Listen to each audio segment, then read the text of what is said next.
क्या कीजिए तुम्हारा क्या इंतजार का मतलब क्या है? इंतजार का मतलब क्या होता है? वही तो पूछ है, यही है कीजिए तुम्हारा इंतजार का मतलब क्या है? वो तो पूरा सीधा हुआ है। इंतजार का मतलब मर जाना नहीं, इंतजार का मतलब वो मर जाना होता है। इंतजार का मतलब होता है मुलाकात हो जाना। इंतजार हाँ हेलो, इंतजार का मतलब होता है मुंतकिल होना, एक जगह से दूसरी जगह जाना, एक जगह से दूसरी जगह जाना। हाँ, इंतजार का मतलब होता है मरना। इंतजार का मतलब होता है मतलब जो अपन यहाँ ऐलान होता है मस्जिदों में, तो वो मरने वाले को नहीं होता। नहीं, वो मरने वाले के लिए ऐलान होता है, लेकिन उसका इंतजार का मतलब जो है ये नहीं होता मरना। तो मरना होता है एक जगह मरते जब ही तो ऐलान किया जाता है ना कि नहीं मरते वो। नहीं मरते हैं, लेकिन जो है ये ऐलान इसलिए किया जाता है कि एक बंदा बताया जाता है ना कि मैयत हो गई है, दूसरी जगह जो है मुंतकिल हो जाता है, इसलिए वो इंतकाल कहा जाता है। जो है लफ्ज इस्तेमाल जो किया जाता है इंतकाल, ये इसका मतलब होता है। ठीक है, मतलब वो मरते नहीं है। मरते नहीं है वो, मरना तो सबको है ना। अरे तो वो जो है मौत है, नबी सल्लल्लाहु अलैहि वसल्लम का इंतकाल हो गया, वो तो बोलो नबी सल्लल्लाहु अलैहि वसल्लम का इंतकाल हो गया। तो हुजूर को भी मौत आई ना, मौत से इंतकाल कर रहा है। तुम्हारा यही अकीदा है क्या? हाँ बिल्कुल यही अकीदा है। मौत का गुस्ताखों वाला अकीदा है, गुस्ताखों वाला अकीदा तुम्हारा कुरान वाला है भैया। हर नफ्स को जो है मौत का मजा चखना है। नफ्स जिसको जो जिंदा है तो नबी सल्लल्लाहु अलैहि वसल्लम नूर देना, नबी सल्लल्लाहु अलैहि वसल्लम नूर है, तो उनके बारे में बोले इंतकाल हो गया। हाँ, अल्लाह के अलावा सबका इंतकाल हो सकता है ना मेरे भाई। सिर्फ अल्लाह ही जिंदा है, कुछ बाकी जितनी भी मखलूक है ये अल्लाह की अता से जिंदा है। क्या बोल रहे? अल्लाह सिर्फ अल्लाह ही खुद से जिंदा है, यानी अल्लाह ही हमेशा जिंदा है, हमेशा जिंदा था, हमेशा जिंदा रहेगा। अल्लाह के अलावा कोई भी मखलूक जो है खुद से जिंदा, चाहे वो नबी हो चाहे फरिश्ता हो, कोई भी हो, वो खुद से जिंदा नहीं है, अल्लाह की दी हुई जिंदगी की वजह से जिंदा है। और जब अल्लाह चाहेगा उसको जो है मौत देगा, और जब चाहेगा वो खुद जिंदा करेगा। ये अल्लाह ने कुरान में फरमाया है। ठीक है। अरे तो बोले नबी सल्लल्लाहु अलैहि वसल्लम इंतकाल हो गया, वहाबी वाला कीदा मौत आई ना, वहाबी वाला कीदा है ना ये तो। नहीं वहाबी वाला कीदा ये नहीं, वहाबी बोलते हैं। नहीं वहाबी का ये नहीं, नहीं वहाबी ये नहीं बोलता। अगर ये वहाबी बोलता कि हुजूर को मौत आई तो इस पर इख्तिलाफ ही नहीं है। हुजूर को मौत आई तो हदीस में जो है हबीब आपको भी जो है मौत आएगी। ठीक है, ये तो वो है। वहाबी का अकीदा ये है कि हुजूर मर के मिट्टी में मिले, मालूम है नहीं झूठ बोल रहे हैं ये लोग। मैं झूठ नहीं बोल रहा हूँ, हम पूछवाएंगे। सुनो मेरी सुनो तो एक हवाला दे रहा हूँ, हम किसका हवाला दे रहे हैं? अभी से नहीं, मैं हवाला किताब का हवाला कर नहीं किताब को छोड़ो, हम जिंदा जो वहाबी उनसे पूछवाएंगे। अरे भाई जिंदा वहाबी, मेरी बात सुनो यार, मैं तुमको जो समझा रहा हूँ सुन लो। कोई भी जो है मकतबा से शुरू होता है, जैसे सुन्नी मकतबा से शुरू हुआ या शिया मकतबा से शुरू हुआ या कोई भी मकतबा से होता है, जो उसके अकाबिर यानी जो अकाबिर जो इसकी बेस है, जो उसका फाउंडर है, समझे नहीं, उसके अकीदे को देखा जाता है ना। अगर सुन्नी है, सुन्नी में 70 मौलवी है, 70 मौलवी 70 बात बोल सकते हैं, लेकिन जो उसके अकाबिर का अकीदा है वो उस मतलब का अकीदा बनाया जाता है। बात समझ? अकाबिर कौन है? अकाबिर जो है होगा और यानी हदीसों का और दोनों का अकाबिर एक ही है, इस्माइल दहलवी। ठीक है, इसको लोग शहीद बोलते हैं, वो शहीद हो गया था, समझे? लेकिन वो हम लोग के नजदीक जो है शहीद नहीं है। ठीक है, तो उसका आखिर का ईमान में उसने कहा कि नबी जो है मरकर मिट्टी में मिलना है। अगर वो वहाबी मना कर दे कि हम ये नहीं मानते, तो फिर उसको जो अपना अकाबिर बोलना मना बंद कर दो ना यार। अकाबिर मान रहे हो ना, उसको काफिर मानो। फिर अगर उसने ये कहा कि उसको मर के मिट्टी में मिलेगी, जैसे हदीस में मौजूद है कि अल्लाह के रसूल ने फरमाया कि अल्लाह ने जो है मट्टी को हराम कर दी जो अम्बिया के जिस्म वो खाए, और अम्बिया के जिस्म जो है खराब नहीं होते, सही सलामत रहते हैं। ये अल्लाह के रसूल का फरमान है। ठीक है, में भी हदीस है, अबू दाऊद कई किताबों में। तो और वहाबी के मुल्ला कह रहा है कि हुजूर मर के मिट्टी में मिल गए, तो ये गुस्ताखी है। इस्माइल दहरी ने गुस्ताखी की, तो इस्माइल दहरी ने किसी गुस्ताखी की, तो तुम्हारा भी ये अकीदा है, इस बात को मानते हो कि नबी की गुस्ताखी कुफ्र है, तो तुम इस्माइल दहरी को काफिर मानो। अरे उन लोग तो बात करूँगा। ठीक है यार। हेलो, ठीक है यार, समझ लो मैं क्या कहना चाह रहा हूँ। अरे हेलो यार, हेलो रफी साहब, हाँ मैं क्या कहना चाह रहा हूँ? हाँ बोल शफी साहब, हाँ बोलो ना, सुन रहे। शफी साहब, आप क्या समझ रहे हैं मेरे, मैं क्या कहना चाह रहा हूँ? मैं ये कहना चाह रहा हूँ कि इस्माइल दहरी ने एक बात लिखी, ठीक है, अब वो कहाँ से लिखी, अपने अकीदे से लिखी, अपने मन से लिखी, जो भी लिखी, ठीक है, वो एक अगर वो हदीस से तकरारी और गुस्ताखी का पूरा मामला सुने, ठीक है, हाँ ठीक है, और अगर हम वहाबियों के सामने पेश करते हैं या देवबंदियों के सामने पेश करते हैं कि तुम्हारे आगे में ये बात कही, ठीक है, अगर देवबंदी कहता है कि ये हम नहीं मानते हैं, तो उस पर जरूरी है कि भाई उसने तो गुस्ताखी की, उसको काफिर माने, उसको काफिर माने, मानने के काफिर क्या अपना काफिर को काफिर माने, मानना चाहिए ना। अगर तुम कलमा तो रसूलुल्लाह का पढ़ रहे हो ना, तुम मान रहे हो ना कि रसूलुल्लाह जो है ये हम ला इलाहा इल्लल्लाह मुहम्मद रसूलुल्लाह कलमा पढ़ रहे हो ना तुम, हाँ उसको नफी मान रहे हो, उसकी कोई ज्वाइन कर रहा तो उसको अपना क्या, ठीक है, तो अकीदा ये होना चाहिए। तो अब अगर कोई वहाबी को हम बता रहे हैं कि भाई तुम्हारे मौलवी ने भी लिखा है, ठीक है, तुम्हारे अकादीर ने भी लिखा है, तो या तो फिर उसको मानोगे तुम्हारा अकीदा है, और अगर तुम अगर नहीं तो उनको काफिर बोल दे करो, अगर है तो बोलना पड़ेगा ना। हज़रत उमर के ज़माने में हज़रत उमर बिन खत्ताब रज़ियल्लाहु अन्हु के पास जो है दो लोग आए, एक यहूदी था, एक जो है एक मुसलमान था नाम का। तो जो यहूदी था और वो मुसलमान था, जमीन का झगड़ा था कुछ, ठीक है। तो पहले ये हुजूर के पास भी गए थे, हुजूर सल्लल्लाहु अलैहि वसल्लम ने यहूदी का झगड़ा हो गया था, ठीक है। तो जो मुसलमान था जाहिर तौर पर वो उसको मुस्तक़िल नहीं था, तो उसने कहा कि हम उमर से फैसला कराएंगे, तो ये उमर ठीक है। तो उमर ने क्या जो है जब सुना कि हुजूर ने फैसला सुना दिया और ये जो मुसलमान है ये मान रहा नहीं है, तो आपने उसको जो है सरकलम कर दिया, है ना। तो आपने जो है आपने क्या कहा कि मुनाफिक को मैं मुसलमान नहीं मानता, जो मुझे फैसले को ना माने मैं उसको मुसलमान नहीं मानता, ठीक है। तो सहाबा जो थे, जो सहाबा में जो चार बड़े सहाबा माने जाते हैं, जिनको खलीफा राशिद कहा जाता है, जैसे अबू बकर, उस्मान, अली, खलीफा राशिदीन के नजदीक जो है हुजूर के फैसले को जो फैसला न माने वो मुसलमान नहीं है। तो जाहिर सी बात है जो हुजूर के जो है पहली गुस्ताखी करे, तो गुस्ताखी है ना नबी, तो वो तो साहबा के नजदीक तो मुसलमान नहीं रहा, काफी हो गया, ठीक है। अच्छा, एक चीज सुनिए, अरे सुनिए तो आप सुन तो लो, हमारी भी तो बात सुनते जाओ थोड़ी थोड़ी। आप सुनो तो, अब्दुल्ला बिन उबई जो है अल्लाह के रसूल सल्लल्लाहु अलैहि वसल्लम के जमाने में था ना। अब्दुल्ला बिन उबई मुनाफिकों का रईसुल मुनाफिकीन अल्लाह के रसूल सल्लल्लाहु अलैहि वसल्लम के जमाने में था।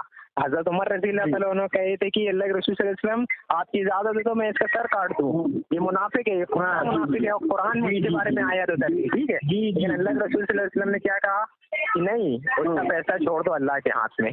क्या हुआ फिर? नहीं कुछ करे, लेकिन जो चीज हम अरे सुनिए तो आप, हम इसका पॉइंट आपको बताना चाह रहे हैं। हम इसका पॉइंट ये बताना चाह रहे हैं कि जो अब्दुल्ला बिन उबई था वो जवान था, वो मतलब काफिर नहीं था, मतलब अल्लाह के रसूल सल्लल्लाहु अलैहि वसल्लम को बुलाता था, बोलता था कि सच्चे हैं, सादिक है, आमीन है, ठीक है। वो अपनी जवान से नहीं करता था, वो अपने दिल से मुनाफिक रखता था, ठीक है। और उसके बाद ये जो सहाबा का आप बताए थे कि क्या नाम है, हजरत उमर के पास गए थे और क्या नाम है अल्लाह के रसूल सल्लल्लाहु अलैहि वसल्लम ने उनके खिलाफ वो यहूदी के हाथ में फैसला कर दिया था, ठीक है। तो ये तो उन्होंने मतलब कि उम्मत को एक उसवा दिए थे, उम्मत को एक दलील दिए थे कि जो अल्लाह और उसके रसूल के कानून के मुताबिक फैसला नहीं करेगा वही तो काफिर है, वही तो उसने जाहिर तौर पर जो है फैसला नहीं। अरे सुनो हज़रत उमर रज़ी अल्लाह तआला अन्हु गुस्ताखी के फतवा उसमें कैसे लगाए थे कि अल्लाह के रसूल सल्लल्लाहु अलैहि वसल्लम के फैसले के बाद तो हमारा फैसला मानने आए हैं, मतलब हमसे फैसला करवाने आए हैं, तो अब हम फैसला ऐसे निकाला और नहीं नहीं नहीं, एक मिनट। हाँ, तो इसमें अगर आप गुस्ताखी कर रहे हो तो जितने तो वो मन में बुग़्ज़ रखता था, उसने ज़ाहिर तौर पर उन्हों के सामने कभी जो है गुस्ताखी नहीं की। सहाबी जो थे उनके सामने ज़ाहिर तौर पर नहीं की, चुप के काम कर रहा था, लोग उसके बारे में वाकिफ़ रखते थे, ये क्या अलग चीज़ है। लेकिन यहाँ पर मसला ये है कि जैसे इस्माइल ज़हनवी जो है उसने अपनी किताब में लिखा ही है, ठीक है, किताब में लिखा प्लस उनको छापा भी और वो छपरी भी है अभी भी, ठीक है, उसमें इस बारे में मौजूद है। तो अब ये जैसे जैसे अगर मैं ये देखो इंसानियत क्या होती है कि मेरे अगर कोई बात मेरे घर से निकली है, हाँ, कानून दुनिया का कानून बता रहा हूँ, तो मेरे घर से अगर कोई बात निकली है और वो बात गलत है, समझे ना, वो बात जो है बुरी है, तो या तो फिर मैं उसका बारात का ऐलान कर दूं कि भाई मेरी नहीं है ये बात जो है झूठी बात है, समझे नहीं, या तो फिर मैं अगर उसको बारात का ऐलान नहीं कर रहा हूँ तो मैं इसको एक्सेप्ट करूँ कि भाई यार ये बात मेरी है और ये बात जो है इसको मैं मानता हूँ, ठीक है। अब मसला ये है जैसे तहमीद ईमान है, वो सबकी भी मकतब दारुल उलूम देवबंद से सकती है, ठीक है, सहारनपुर में सकती है, उसमें ये रुस्ताखाना इजारत अभी भी मौजूद है, ठीक है। अब मसला ये है कि अगर देवबंदी वहाँ भी कहते हैं कि इस्माइल ज़हनवी ने जो बात लिखी वो गलत है, तो उसूल क्या होना चाहिए आपके हिसाब से, उनको ये बात एक्सेप्ट करना चाहिए ना कि भाई आप अगर गलत है तो आप जो उसको गुस्ताखी मानिए, नहीं तो पहले सुनिए, तो आप तो सुनिए, आप हमें शायद एक मतलब फिक्र के जानते हो, मतलब कि आपकी बात कैसा लग रहा है कि आप हमको या तो वहाबी समझते हो या देवबंदी समझते हो। नहीं, मैं आपको वहाबी ऐसा लग रहा है, क्या है कि मेरा क्या पोजीशन है, सुनिए तो हम आपको ये क्लियर कर दे रही, कतई ताल्लुक हमारा ना वहाबी से है, ना बरेलवी से है, ना देवबंदी से है। ये तीनों फिरका जो है, एक फिरका अगर अल्लाह के रसूल सल्लल्लाहु अलैहि वसल्लम के मिशन पे काम कर रहा हो तो उसके बारे में आप बताओ। एक फिरका अगर खुलफाए राशिदीन, सुनिए तो सुनिए, अभी हमारी कल एक हाफिज से बात हुई थी, एक मिनट, अभी हमारी कल एक हाफिज से बरेलवी मकसद पे हम कुरान और हदीस के मकसद पे करके हम वो जो क्या नाम है नहीं अहले हदीस एक सुनो, तो अहले हदीस एक फिरका है, अहले हदीस की बात छोड़ो, अहले हदीस तो हम लोग मैं जानना चाह रहा हूँ, हम लोग जैसे हैं, नहीं हमारा मेरी बात सुनिए, अच्छा बताइए, हमारा जैसे हम सुन्नियों का और वहाबी देवबंदियों का अकायद में इख्तिलाफ है, ठीक है, लेकिन जो मामूली तौर पर जो शरीयत के मसाइल हैं, हज के, ये देवबंदी भी हनफी फिक़ह को फॉलो कर रहा है, हम फिक़ह को फॉलो कर रहा है, ठीक है। तो हमारे नजदीक से 4 उसूल है, कुरान और हदीस और जो है इल्म और क़यास, ठीक है। आपके 2 ही उसूल हैं, कुरान और हदीस, अहले हदीस भी 2 ही उसूल को मानते हैं। आप नहीं इनमें क्या अहले हदीस सुनिए, तो हम बता रहे ना, अहले हदीस जो मकसद फिक्र है वो चारों इमाम को नहीं मानता, चारों इमाम की इबारतों को सब कैंसिल करते हैं, नहीं मानता, वही समझा रहा हूँ। हमारा मतलब नहीं है हमारा मतलब वो नहीं है, हमारा मतलब ये है कुरान हदीस, और फिर उसके बाद अगर कोई हमको जोर नहीं मिल रहा तो हम पहले वो क्या नाम है मुफस्सिरीन की तफसीर में लेंगे, और उसके बाद जो अच्छा समझा है उसके हिसाब से हम काम करेंगे। वो तो जैसे आप फिक़ह को मानते हैं, 3 फिरके हैं मुसलमानों में, 3 फिरके ऐसे हैं जो फिक़ह को मानते हैं, ठीक है। पहला फिरका जो है सुन्नी है, वो चारों फिक़ह को मानता है, देवबंदी ये भी चारों फिक़ह को मानता है, और जो शिया में जाफरी फिक़ह को मानने वाले हैं, ठीक है। लेकिन हम खुद मानने वाले हैं फिक़ह को, आप कौन सी फिक़ह को मानते हैं, मैं समझना चाह रहा था, ये आप कौन मानते हो, कैसे मसाइल पर अमल करते हैं? नहीं, हम तो सब फिक़ह को मानते हैं। हम तो इमाम मालिक की वो बात भी मानते हैं कि इमाम मालिक ने मिंबर रसूल पे खड़े होकर कहा था कि ये शख्स की बात सिर्फ दुनिया में मकबूल हो सकती है, ये शख्स की बात दुनिया में मकबूल है और बाकी सब की मरदूद हो सकती है, सब पे इख्तिलाफ किया जाता है। तो ठीक है, लेकिन नहीं इख्तिलाफी मसाइल है उसमें नहीं पढ़ रहे, क्या है हमारा और आपका कुरान बोलते हैं ना, वक़ज़ालिका जअलनाकुम उम्मतन वसत, हमने तुम्हें नहीं मिशन में सुनिए तो हेलो नहीं हाँ सुनिए तो आप, हम मसला मसाइल में अगर बात करेंगे ना आपसे, तो नमाज, रोजा, वजू, हज, ज़कात, ये सब में ये इसमें कोई मसला नहीं है। ये उम्मत के जो है ना, ये सबसे वीक पॉइंट है।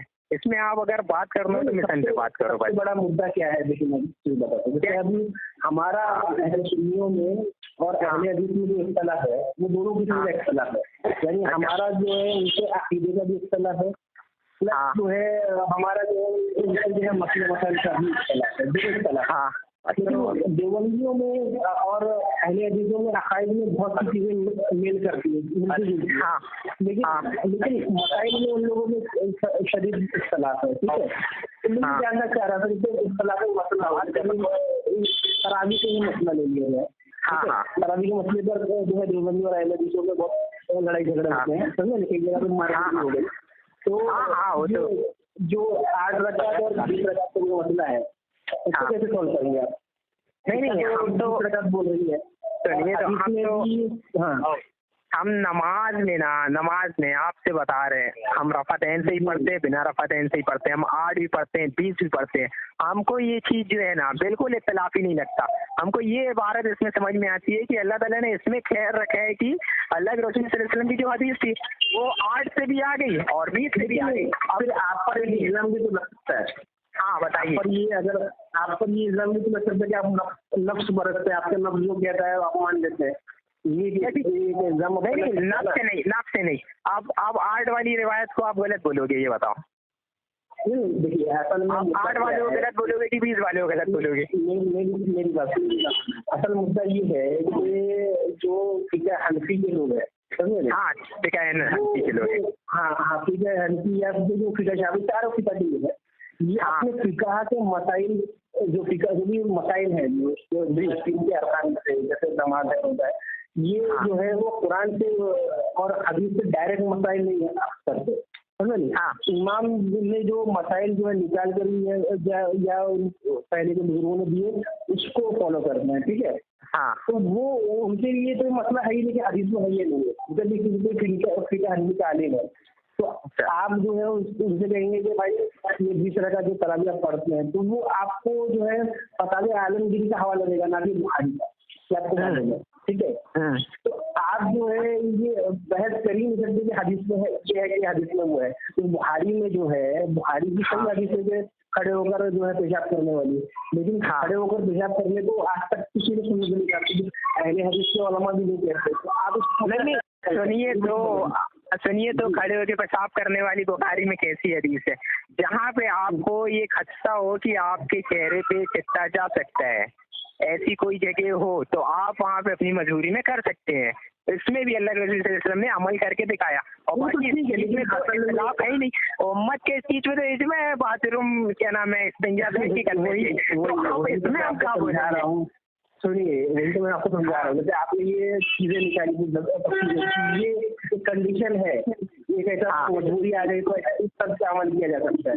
तो यही के लोग भी कहते हैं ना, के लोग क्या कहते हैं कि भाई हुजूर ने रफ़ायन कुछ वक्त के लिए जो है उसके बाद जो है तर्क कर दिया, ना जो भी हुजूर ने तर्क कर दी वो हम उसको अपना के क्यों रखते हैं, ये तो मसला है नहीं। मसला ये है कि हुजूर ने तर्क किया तो अल्लाह के रसूल सल्लल्लाहु अलैहि वसल्लम ने अगर तर्क किया है तो कम से कम आप अपनी वफात के 10 साल पहले, 5 साल पहले ऐसी रिवायतें मिलती कि यार जब वो क्या नाम है तर्क करने की सहाबा इकराम की रिवायत है। अब बुखारी मुस्लिम में तो अल्लाह के रसूल सल्लल्लाहु अलैहि वसल्लम की 5 दिन पहले की नमाज अब्दुल्लाह बिन मसूद बता रहे हैं जो, तो उसमें ये क्या नाम है, और इसमें यही मसला है ना कि क्या नाम है रफ़अतैन कर रहे हैं। अब दूसरी बात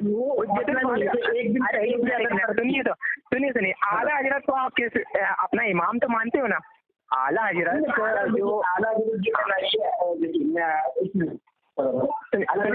है वो फिक़ह हनफी के आलिम थे। ठीक है, तो हमको ये जो है अब आलिमों को हम अगर पकड़ेंगे तो अपने फिक़ह के बारे में बात करेंगे। नहीं, मैं ये कहना चाह रहा हूँ, मेरे को आपने 5 दिन पहले की मैं ये कह रहा हूँ, जैसे अगर एक दिन पहले ही हुजूर ने अगर किसी चीज से तर्क कर दिया, जैसे पहले हमारे आपकी ये बात बहुत सही है।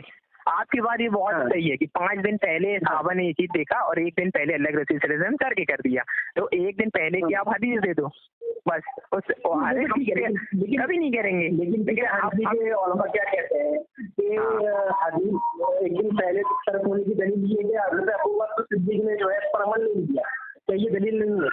ये अबू बकर सिद्दीक ने अमल नहीं किया, है ना? नहीं अमल किया। जैसे हुजूर के विशाल के बाद हज़रत अबू बकर सिद्दीक ने इमामत की मस्जिद नबवी में, तो आपने जो है रफ़ा देन से नमाज नहीं पढ़ी, इससे ये दलील नहीं होगी। ये उन लोगों का कहना है। अच्छा, एक चीज ये भी तो देखिए ना, हजरत अली ने जो 5 समझे 14 खलीफा है, वो तो एक जमाने के बाद भी रफ़ा देन से नमाज पढ़ ले। उनकी तो क्या नाम है, सनद से है हदीस है कि हजरत अली इससे पढ़ते थे। तो आप हज़रत अली का जो है ना, हज़रत अली के ताल्लुक से तो बहुत सारी चीजें हैं। हज़रत अमीर माविया के ताल्लुक से जो है एक रकअत कराने का वो है, लेकिन जो है हमको जो सुन्नत मौक़िदा देखना है ना, अगर हम सुन्नत गैर मौक़िदा को भी हम इतना ही मान ले, कहता है इस पर अमल करना चाहिए, इस पर अमल करना चाहिए। नहीं, वो चीज ठीक है। देखो आप ऐसा भी कह रहे हैं तो हम हमको उससे कोई इख्तिलाफ नहीं है। चलो हम रफ़ा देन नहीं कर रहे हैं, जैसा आपने जैसे पहले मेरा ये कहना है कि हरदी के बहुत से उलमा ये कहते हैं कि रफ़ा मनसूख है, हालांकि मैं तो अच्छे भी नहीं करते कि मनसूख है, बाकी किताब और उलमा जो है आवाज आ रही, बहुत यार समझ में नहीं आ रहा, वो की आवाज आ रही क्या? उसकी तरफ से आ रही। हाँ, तो आवाज बहुत ज्यादा आ रही, तो सही है बात। अच्छा अच्छा, हाँ, ये सब सारी मेरी तरफ से तो मेरा ये कहना है कि हंसी के जो उलमा है, जो पूछा जाए तो वो क्या बोलते हैं, बहुत तेज नाचे की आवाज आ रही है यार, बहुत बिल्कुल आपकी आवाज समझ में नहीं आ रही।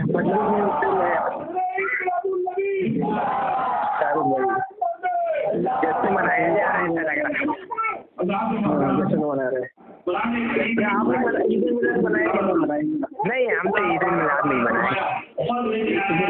है ना, आप जो है बोल रही है आपकी बात नहीं, आप सुन लीजिए, हम ईद मिलाद इसलिए नहीं मनाए कि हज़रत रसूल सल्लल्लाहु अलैहि वसल्लम जो है हर हफ्ता मनाया करते थे, और उसके बाद जो है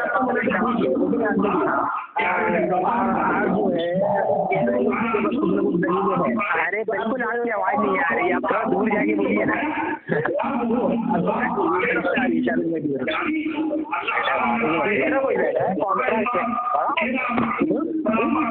हेलो, बाद में